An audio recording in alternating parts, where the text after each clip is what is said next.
Bom dia, igreja.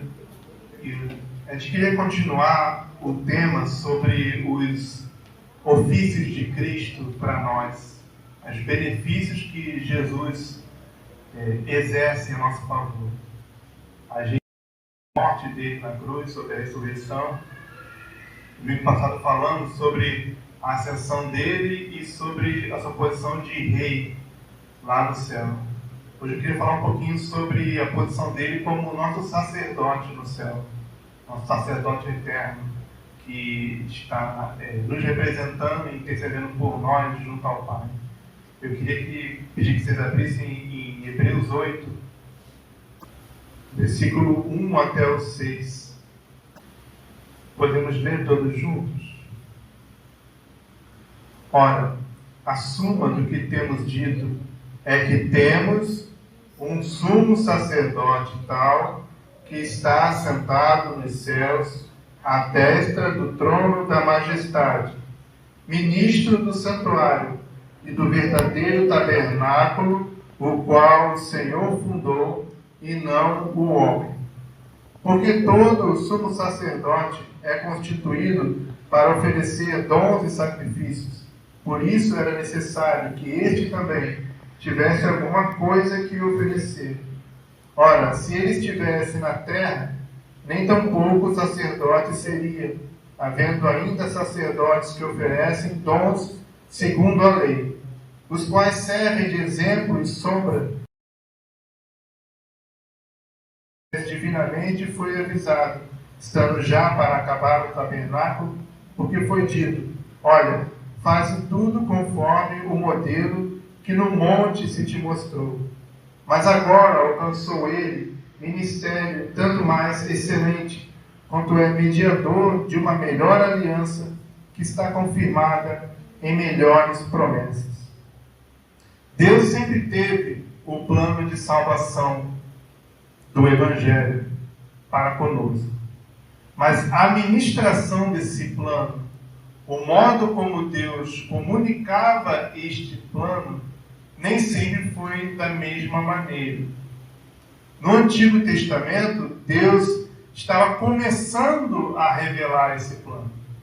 Então, ele levantava ministérios, cerimônias, ritos, mandava construir o tabernáculo, mandava construir o templo, mandava criar roupas especiais para o sacerdote, mandava dar vários tipos de ofertas diferentes, e tudo isso ele estava comunicando aquilo que ele faria quando ele viesse, nosso Salvador Jesus.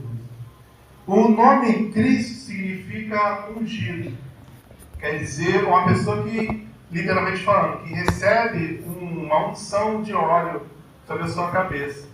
Então, Deus ele estava comunicando já antes de Cristo vir todos os tipos de ministério que Cristo exerceria pelo seu povo. E isso ele fez levantando outros ministérios no Antigo Testamento. Tinha o ministério de rei do povo de Deus, tinha o ministério de sacerdote, tinha o ministério de profeta. E todos esses três ministérios, a pessoa, antes de começar, ela era ungida. E Cristo, o nosso Cristo, Jesus, ele é ungido, ele é chamado assim, porque ele tem todas essas unções do Antigo Testamento. Tudo aquilo que Deus mandou o rei do povo dele fazer, o sacerdote do povo dele fazer, e o profeta do povo dele fazer, era maneira de Deus estar nos comunicando o que o Cristo verdadeiro, o verdadeiro ungido, que é Jesus, faria pelo seu povo quando ele viesse executar o plano da salvação. E aí a gente lê aqui no versículo 4 e 5 que se Jesus estivesse na terra, ele nem seria sacerdote, porque ele é da tribo de Judá e os sacerdotes eram da tribo de Levi. Mas aqueles sacerdotes que estavam ainda na terra, na época do Velho Testamento, e na época que ainda é escrita a carta aos Hebreus, eles estão lá para comunicar sobre o Cristo. Tudo que eles faziam era para ensinar o que Cristo faria. E aí no versículo 5, os quais servem de exemplo e sombra das coisas celestiais. Ou seja, quando Deus levantou sacerdotes, quando Deus levantou os rituais do Velho Testamento, uma explicação, uma pedagogia de Deus, uma revelação daquilo que Cristo estaria fazendo por nós. O mais importante é o que Ele está fazendo agora. O cumprimento de tudo aquilo, todos aqueles rituais do Antigo Testamento, o cumprimento é Cristo que está realizando agora no céu, como nosso sacerdote do verdadeiro templo, que é o céu. Então, a gente leu aqui que o que o Moisés fez era um exemplo e sombra das coisas celestiais, no versículo 5. Então a gente aprende algo aqui, que nós não devemos, no ministério do Novo Testamento, na Igreja de Cristo, de maneira alguma, tudo que Deus ensinou, a maneira do povo agir, a maneira do povo adorar, a maneira do povo se organizar, era apenas exemplo e sombra das coisas celestiais. Se nós já recebemos as coisas celestiais que estão com Cristo no céu, o ministério espiritual de Jesus, direto ao nosso coração, lá do céu, aquelas coisas do Velho Testamento que eram apenas exemplo e sombra. Na verdade, é até como se fosse um desprezo, né? Estivesse desprezando aquilo que Cristo já nos deu. Em Cristo nós temos a realidade, nós temos o fato verdadeiro acontecendo na nossa vida. Nas figuras do Velho Testamento nós tínhamos a sombra, nós tínhamos a previsão, nós tínhamos o ensino de como seria. Por exemplo, aqui diz que os sacerdotes oferecem dons segundo a lei. Se você ler lá em Levítico, primeiros capítulos, capítulo 1, capítulo 2, capítulo 3, você vai ver uma sequência de vários tipos de oferta que Deus mandava eles trazerem lá para o tabernáculo. Mas é isso, como nós estamos aprendendo aqui em Hebreus, era tudo sombra e exemplo das coisas celestiais. A oferta do holocausto, ela era uma oferta em que você entregava o animal inteiro e ele era queimado todo para Deus. Nada sobrava para ninguém. Então, ele tinha um sentido de simbolizar a consagração para Deus. A oferta pacífica é diferente. Você trazia o animal, mas você também comia uma parte dele. Você sacrificava ele era ali queimado no altar, mas você comia uma parte do animal que você está sacrificando. E ela simbolizava a comunhão com Deus. A oferta de manjares, que você pegava uma parte de alimentos, um pouco de uma oferta de farinha, um bolo, uma coisa, e entregava. Ela simbolizava a gratidão do sustento de Deus na sua vida. A oferta pelo pecado, quando você se sentia culpado por algum pecado, trazia algum animal para ser sacrificado, ali ninguém também, você não participava dele, mas o sangue ele era ali consagrado a Deus para o pagamento do seu pecado. Tudo isso são coisas que nós já temos espiritualmente em Cristo. Mas cada uma daquelas ofertas diferentes estava ensinando aquele povo na maneira pedagógica de Deus, naquele estágio da revelação, que eles aprendessem o que eles receberiam por Cristo. E aí, uma primeira lição para a gente manter para nós, né? Para nós guardarmos para nós. Nós devemos manter a simplicidade da igreja, sem retornar às coisas do Velho Testamento. Existe uma moda atualmente de pegar aqueles símbolos e colocar eles literalmente, fisicamente, novamente na igreja. Nós não devemos fazer isso. Isso é retornar aquilo que era apenas um símbolo e do qual o tempo dele já passou. Tem igrejas que fazem aquele castiçal de ouro, colocam lá, que era o castiçal que tinha no templo. Tem igrejas que estão fazendo réplica da Arca da Aliança. Tudo isso é como se fosse que a gente não tivesse recebido ainda aquilo que Cristo recebeu. O nosso sacerdote verdadeiro é Cristo. Ele está no céu. O ministério dele é espiritual na nossa vida. Sabe o que pode acontecer? Às vezes essa essência da transformação do coração pelo Evangelho, essa essência vai se perdendo.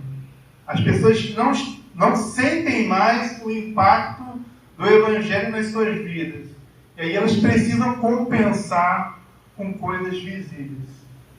A gente nunca deve perder de vista que o nosso ministério, a nossa relação com Deus, ela é na base do coração. Nós estamos preocupados não com a aparência, mas com os corações transformados pela palavra de Deus.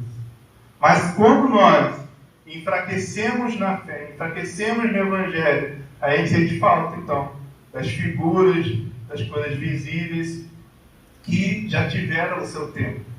Foi o tempo lá do Velho Testamento. O nosso sacerdote está no céu. É um ministério celestial. Nós não precisamos de nada. Na verdade, todas essas coisas físicas que nós temos aqui, a única função delas é nos ajudar a realizar o ministério. Mas o ministério ele é pela palavra de Deus, pela pregação da palavra, pela oração e pelo louvor. Só isso. O púlpito não tem poder nenhum aqui. O altar não tem poder. Não existe nada místico em você estar num lugar, se deslocar aqui para frente. Nada acontece de especial nesse lugar por ser esse lugar. O que acontece de especial é conforme a promessa de Jesus: 2 ou 3 estarem reunidos em seu nome. E isso pode acontecer em qualquer momento. Independe dos equipamentos físicos da igreja. Não importa o quanto, onde você esteja, que horas seja, de que maneira você esteja, se 2 ou 3 se reunirem em nome de Jesus, ele se faz presente. E esse é o ministério da igreja. A gente não deve perder essa simplicidade do Evangelho. Até para que a gente possa se concentrar naquilo que realmente é importante.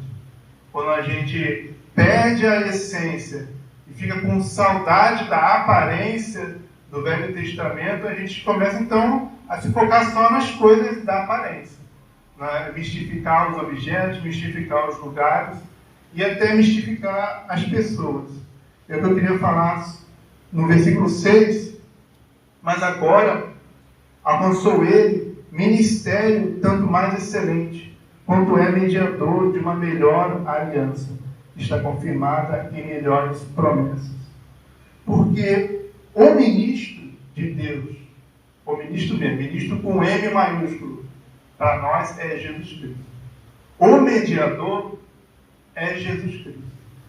Nem a igreja, nem um pastor, nem qualquer pessoa, nem qualquer ritual, nem qualquer cerimônia media Deus para os homens. Nosso único mediador, conforme este ensino aqui de Hebreus 8, é Jesus Cristo que está no céu. Nós não devemos mistificar lugares, não devemos mistificar objetos, porque isso é coisa do Antigo Testamento, e não devemos mistificar pessoas. Aquelas pessoas que existiam, que Deus levantava no Velho Testamento, com os ministérios de sacerdote, profeta e rei, eram figuras do verdadeiro ministro, Cristo, que já veio.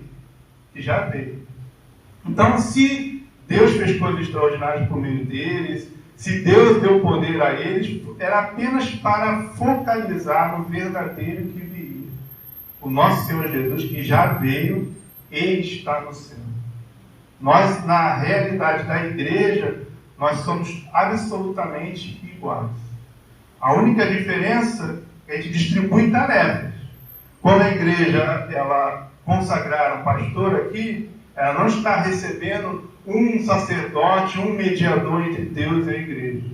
A igreja está consagrando um irmão, exatamente igual a vocês, que recebeu tarefas específicas. O professor da EBD tem uma tarefa específica. O diácono tem uma tarefa específica. A pessoa que trabalha na cantina tem uma tarefa específica. Que trabalha na ação social tem uma tarefa específica. O pastor tem uma tarefa específica. É só isso. Absolutamente só isso. Porque o nosso mediador é Jesus Cristo que está no céu.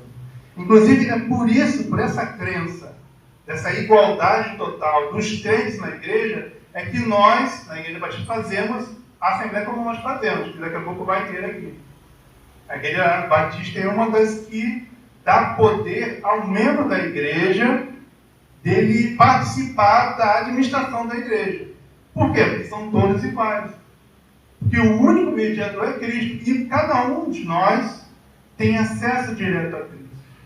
Nós não precisamos de uma outra pessoa para intermediar a vontade de Deus para a nossa vida. Nós temos que buscar diretamente com Cristo. A vontade de Deus para a nossa vida, a orientação de Deus para a nossa vida, cada um de nós busca e cada um de nós recebe. Por isso que a opinião de cada um, membro da igreja, é relevante. Porque Cristo governa a cada um de nós diretamente. E aí nós juntamos as nossas convicções, as nossas impressões, nós compartilhamos aquilo que nós estamos sentindo no coração e tomamos a decisão como igreja em completa igualdade. Nós nunca podemos esquecer que o mediador é Cristo. Se uma pessoa ela não tem contato com ninguém, ela achou uma Bíblia no chão, levou para casa, leu em casa, nada impede de Deus salvar ela diretamente. Ela não precisa, nesse sentido, de que dependa da igreja para ela ser salva, ou dependa que alguém pregue para ela para ser salva. Porque quem salva é o Espírito Santo tocando no coração dela. Nós estamos aqui, nos reunimos, não porque nós precisamos disso para sermos salvos, para continuar sendo salvos. Nós nos reunimos para trocar a edificação, para nós estimularmos uns aos outros, edificarmos uns aos outros e pregarmos o Evangelho. O fato de que o nosso mediador está no céu, e ele lá do céu, ele ministra para nós, ele nos dá essa certeza que dá absoluta igualdade de todos os cristãos dentro da igreja. Nunca permita, para você, não importa se você está nessa igreja ou se você um dia estiver em outra igreja, entre você e Deus. O único mediador é Jesus Cristo. Você tem total condição de acesso a Deus por Jesus Cristo. Você não precisa, no sentido de depender de outros seres humanos para isso. Você precisa no sentido de apoio emocional, de suporte, de você trocar, das pessoas na igreja trocarem experiências, de estimularem uns aos outros. Mas não no sentido de que sem a convívio na igreja você não poderia ter uma comunhão com Deus. Você pode e deve ter uma comunhão com Deus independente da igreja. Independente daquilo que você recebe na igreja. Aliás, é assim que as seitas aparecem. Se reparar, todas as seitas, que as pessoas estão assim fanatizadas, elas têm sempre um líder que é uma pessoa inquestionável, que ele fica em uma posição meio de semideus entre os homens e Deus, e aí, por isso que se torna uma seita. Elas ficam dependentes e escravizadas de um ser humano.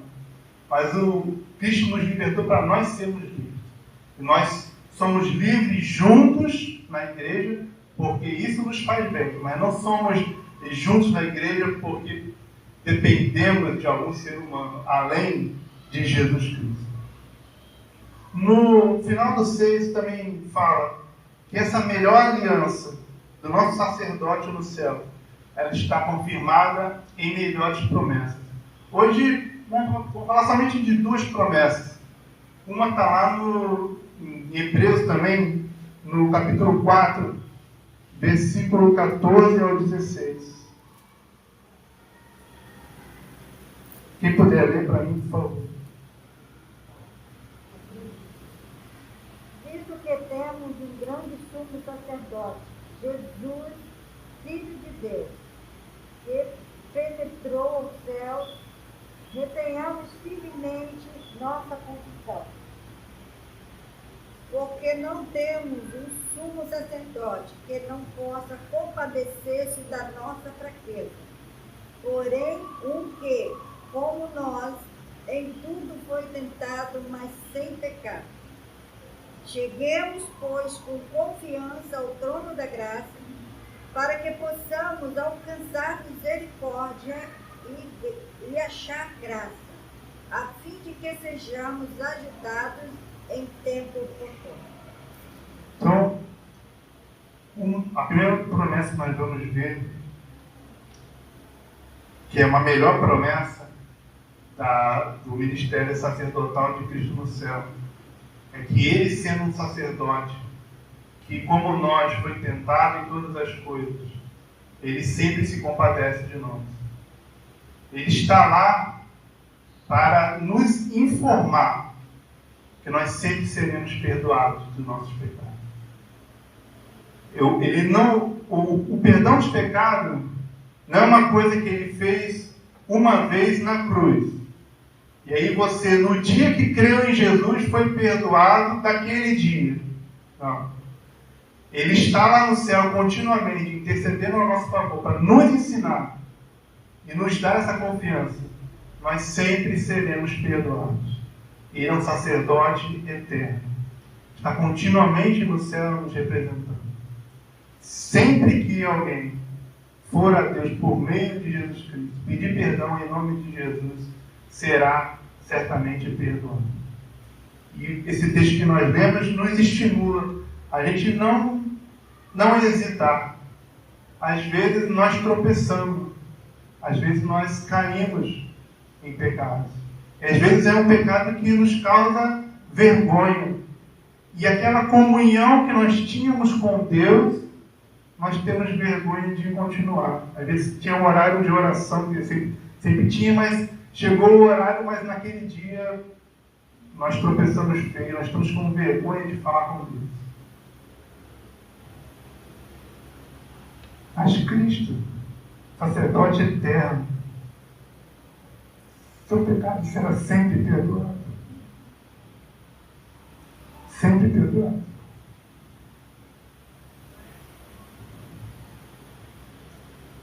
Sacerdócio eterno, contínuo, e nos garante diante de Deus. Não temos que ter vergonha diante de Deus. Pelo contrário, nós não devemos perder tempo. Quanto mais rápido nós buscarmos, mais rápido nós receberemos a paz de Cristo. Quando Ele nos renovar o sentimento do perdão dos pecados.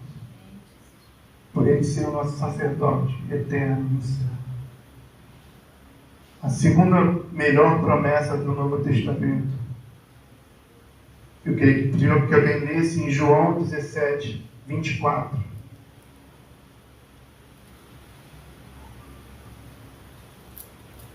Onde Jesus, antes de morrer na cruz, faz um pedido ao Pai. E nós sabemos pela Escritura, que diz lá em João 11, que tudo que Jesus pede, o Pai atende. Então, esse pedido está em vigor para nós no Novo Testamento. João 17, 24. Quem puder ler. Pai, aqueles que me deste, quero que, onde eu estiver, também eles estejam comigo, para que vejam a minha glória e me deste, porque tu me has amado antes da criação do mundo. Onde eu estiver, eles vão estar onde? Vou estar comigo. Nosso sacerdote eterno no céu, Jesus Cristo, está lá para nos dar certeza que nós chegaremos lá também. A natureza humana de Cristo foi elevada ao céu para mostrar que Ele já preparou o lugar que Ele tinha nos prometido. Ele pediu ao Pai, o Pai atenderá. Onde eu estiver, eles estarão comigo. Por isso que diz lá em 2 Coríntios 8, 2 Coríntios capítulo 5, versículo 8. Nós temos confiança. Antes desejamos deixar esse corpo para ir habitar com o Senhor. Vocês Se você tem Cristo como seu Salvador, você chegará, porque Ele chegou lá antes de você. Ele é o seu precursor. Ele é a cabeça, nós somos o corpo. Então, cada um de nós, conforme vai se despedindo deste mundo, se encontra com Ele para completar o seu corpo. A nossa natureza humana já chegou no céu, porque Cristo trouxe ela para lá. Isso é o seu sacerdócio. E a certeza que nós podemos viver neste mundo, sabendo que seremos recebidos por Ele. Oremos. Senhor Deus, te agradecemos pela Tua palavra, sabendo que é infinita a quantidade de bênçãos que há para nós em Ti, por nosso sacerdote eterno, Jesus Cristo. Tu nos ensina a cada dia, continue revelando no nosso coração todas as maravilhas que tens preparado para nós. Que a gente possa viver em confiança e plena certeza da nossa aceitação por Ti, por meio de Jesus Cristo. Ajuda-nos, capacita-nos a cumprir, Senhor Deus, nossos deveres neste mundo, de forma a glorificar o Teu nome. Possamos crescer no testemunho do Teu Evangelho e crescer na santificação da nossa vida. Isso não para ganhar algo, mas para agradecer aquilo que Tu já nos deste de graça. Em Jesus Cristo, nosso Senhor. Em nome dele nós pedimos.